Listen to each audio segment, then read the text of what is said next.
Hi guys! Tayo ay magluluto ngayon. Tapos na ako. Nagmap sa sahig. Ayun, si bro. Nagpo-computer. Ayan. Holiday ngayon guys. Kaya ngayon, gusto na daw siyang kumain. At magluluto na ako.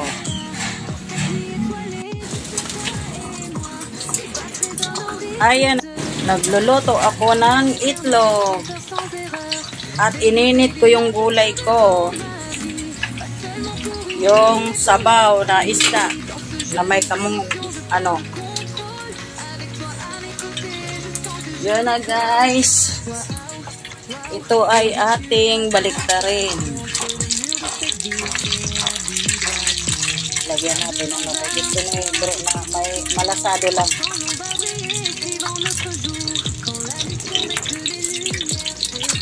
Ayan na guys. Bibigyan ko na yung senyorito na bata. Ayan. Ayan oh. Social na bata oh. Ayun oh, nakahubad pa. Ayusin mo nga yung likod mo. Oh. Pa. Sige, kumain kay, mag-inom ka ng gamot kay may ubo ka. Yun lang guys. Yun lang guys. Bye.